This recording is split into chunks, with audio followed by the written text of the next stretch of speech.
النبي صلى الله عليه وسلم د هجرت واقعا هغه په دې طریقه چې نبی صلی الله علیه وسلم د کور نه وروته چې په دې کې د نبی صلی الله علیه وسلم ډېر معجزات شکر اواز سره او د مکی مشرکین د سترګو ته ورورتل هغه نه لیدل دی وته د مکینه دا ابو بکر رضی الله عنه دی لار چې کله نو دی خان ته وتل غار ته چې کله نو وتل مشرکین ران ګرچا پیر ته تاو شو دی غار نه او دلته نو ابو بکر رضی الله عنه خمجن شو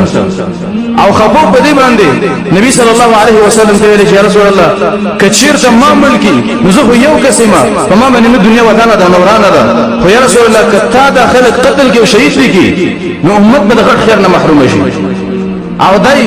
نبی صلی الله علیه وسلم کې شهید کړي نو رب العالمین په دې خلق باندې عذاب راوستو چې تاسو زموږ نبی شهید کو قتلم کو او په تاسو عذاب راولم هلاکوم یا رسول الله کته قتل کې په الله باندې وڅوک اعتراض نشي کولای نو رب العالمین په خلق باندې عذاب راولي چې تاسو یې زمانه نبی شهید او قتلم کړ نو ابو بکر رضی الله عنه خفو نبی صلی الله علیه وسلم ورته ویلي چې ابو بکر مخبتیګه لا تحزن ان الله معنا مخبتیګه مغم جن کیګه الله زمون سره دی او به وته چې ما ظنک باثنين الله ثالثهما استاف هغه دوه کسانو باندې څه ګمان دي چې رب العالمین دا غي دریم یا رب العالمین زمون سره مغم جن کیګه نو هغه خلک چې د ابوبکر رضی الله عنه دشمنانی هغه وی په دې کې په ابوبکر رضی الله عنه باندې یې رااله او دا یې د پسان باندې داخله شدید د دین نو دي خلک دي دغه کې رب العالمین په قران کې دسه ویلي چې لا تحزن ان الله معنا نبی ته وي ته غمجن کېږي دسه ته نو چې ته مې ریګا ابوبکر رضی الله عنه غمجن یریدنه چې زه بمړ شم په دې باندې خپو چې نبی صلی الله علیه وسلم را شهید نشي په دې باندې خپو نو هغه وی چې دا یریده اصل چې د تمل نشم دا خبره دې خلکو غلطه ده بلکې ابوبکر رضی الله عنه بارک الله وی چې لا تحزن ته غمجن کېږي په دې باندې ابوبکر رضی الله عنه غمجن چې نبی صلی الله علیه وسلم د مشرکان شهید نه دي نو ابوبکر رضی الله عنه نبی صلی الله علیه وسلم په دې غار کې دریش په وکړه درې ورځې تیرې کړې په دې غار کې د جیل په شکل باندې او جیل چې د انبیو سنت ده یوسف علیه السلام جیل تیر کړل نبی صلی الله علیه وسلم په شعب ابي طالب کې درې کاله جیل تیر کړل چې هغه ځان ورته واقعا ده بارها درې ورځې نبی صلی الله علیه وسلم او ابوبکر رضی الله عنه په دې غار کې ایثارو د دې د خوراک او د سکرسي تنظیم علماء ذکر کوي چې دا ابوبکر رضی الله عنه یو غلام او هغه په ګډه وزي سره ولې وای د مکینه دا ګډه وزي وسره سار کې چې کله ما زیګر ما خام شو دا ګډه وزي به تر روانه کړي د مکی طرف ته نو چې کله به تورتم شو نو دی د ابوبکر رضی الله عنه غلام به د خپل ګډه وزي د دې نور ممکن نه پټي به تر روانه کړي او دغه غر له ور وستلې اته به راول شلې او دغه شوده نبی صلی الله علیه وسلم او ابوبکر رضی الله عنه تورکړه دا درې ورځې په شوده باندې تیر کړل علماء ذکر کوي د نبی صلی الله علیه وسلم اکثر خوراک شو هغه شودو کجوري کچیر ته مونږ او تاسو نو درې ورځې مونږ او تاسو په شودو باندې شو تیرول علماء ذکر کوي وای کله چې چا روح صفای روحي پاکي د دې انسان خوراک د دې توبېت نه کیږي خوراک عزت نه کیږي چې کله وای د انسان دا روح خراب شي او د دنیا سره مینه شروع کیو ګناونه کې اخته شي د انسان دا روح خرابيږي او به د انسان دا ګډه غټه شي به ډېر خوراک کوي خو چې کله د انسان دا روح پاکي هغه به ډوډۍ د ضرورت کیږي نو درې ورځې دې په شودو باندې تیر کړلې دی یو مشرک سره لوس کله چې تبر اعظم تبلار راغی نو به اخر راغی د رب العالمین قانون دی چې کله د یو ملک او د یو علاقې نبی هجرت کې ولاړ شي او د کلی علاقې خلک خبر کی نو د رب العالمین دعا عادت دي دوه کارونه الله رب العالمین به کوي یو کار دا کوي چې کله د ملک او د علاقې نبی لاړ شي الله رب العالمین په کلی او علاقې باندې عذاب راوړي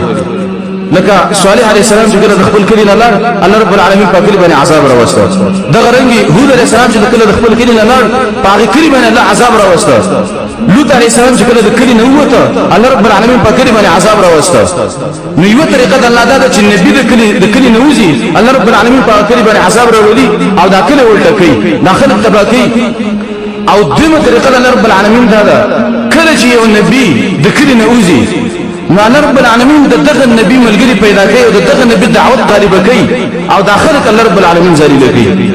نو د مکینه چې نبی صلی الله علیه وسلم او تعالی په مکه باندې عذاب را نه وسته خو لیکن د نبی لان مدینه ته ملګری الله پیدا کړ دعوت الله کامیاب کړ الله به د مکه ته فاتح را نه نشته او مکه به فتح کړ الله عزت ورکړ د مکه خلق الله رب العالمین سو وخت بعد ذلیل کړ نو دا د الله قانون دی نو نبی صلی الله علیه وسلم د دې غار نه روانو د مکی مشرکانو د نبی صلی الله علیه وسلم په سر باندې سل خان انعام مقرر کړ چې چا نبی صلی الله علیه وسلم ملک ویني ما غیر به من سل خان ورکو نبی صلی الله علیه وسلم روانو په دې کې سراقه ابن مالک چې په دې وخت ایمان نه راوړل دا دی ولیدل چې کله کې نبی صلی الله علیه وسلم او ابوبکر رضی ولیدل نو دی ویل چې را چانس دې سلو خان دي او دا به وګټم او د نبی صلی الله علیه وسلم سره عزم اصلحه نشه د ابوبکر رضی الله سره او ور پښه مستر مړکم کله چې سراقه ابن مالک ورپسې نبی صلی الله علیه وسلم پسې د اسدا په خېچې وي الله رب العالمین فی جنت من الارض هو جسمه کې الله رب العالمین د اس په خېنه نشته چې کله نه مستلې نو دا پوهه شو په دې باندې چې نبی صلی الله علیه وسلم ما ته خیره ورغلې وې دې سراقه ابن مالک نبی صلی الله علیه وسلم ته ویلې چې تا ما ته خیره ورغلې خیر دې اسماء پر دعا وغواړه چې ما خلاص کې الله سبحانه وتعالى سره ویم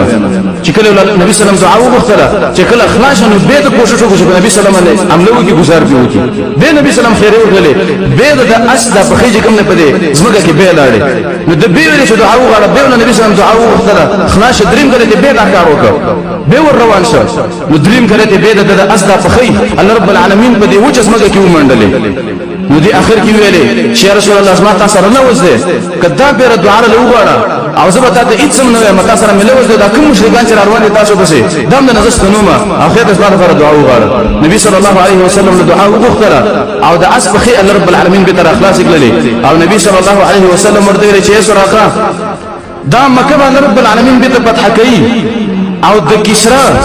او د پارس د باچاهانو بنګړي دا به صاحب لاس کې چولې کیږي نو دا که څه زمونږ وکاسه نو د دې زمانه کې د دې مثال سره لکه یو سړی وای دوه درې کسانی او هغه چاته وای چې را د امریکای او د روس د باچاهانو بنګړي به صاحب لاس کې چولې کیږي دوه درې کسانی ختم دا عقل د څه نمونې چې را به څنګه کیږي دوه کسان د نبی صلی الله علیه وسلم او ابوبکر رضی الله عنه د مکینه د خلکو شړلې دي او دا څه خبره کوي نو دا سراقه ابن مالک هم مشرک هو لیکن نبی صلی الله علیه وسلم په خبره باندې یقینو دی نبی صلی الله علیه وسلم ته ویل چې رسول الله مال خطر کا نبی صلی الله علیه وسلم له خطر ورکو به مکم فتح شو د عمر رضی الله عنه په وخت کې هغه کسرا او پارس فتح شو چې کله فتح شو نو د هغه د باچاهانو بنگړي صحابه راوړه چې کله راوړه نو عمر رضی الله عنه دا تقسیمول سراقه بن مالک رضی الله عنه پاسه یا امیر المؤمنین دا بنگړي زما دي عمر رضی الله عنه ورته ویل چې تاسو دې دا خو دې مجاهدین راوړي دي او دا خو دې برخه ده دا څنګه ستادي هغه خطر واغسته او ته چې مال نبی صلی الله علیه وسلم دا خطر کړی دی چې ستا په لاس کې د کسرا او د پارس د باچاهانو بنگړي اچولې کیږي و عمر رضی الله عنه هغه بنگړي واغسته او دلې ورته نو دا نبی صلی الله علیه وسلم چې په معجزه باندې دا خبرې کولې څومره مده پس دا خبره صادقه شوه به سراقه ابن مالک د دیو روان شو او نور مشرکین له ورغه وته ویل چې په دې کې څوک نشته اسه مگر زي نور مشرکان د دې نه راستانه کړ ابو بکر رضی الله عنه نبی صلی الله علیه وسلم هجرت کو مدینه منوره ته لاړ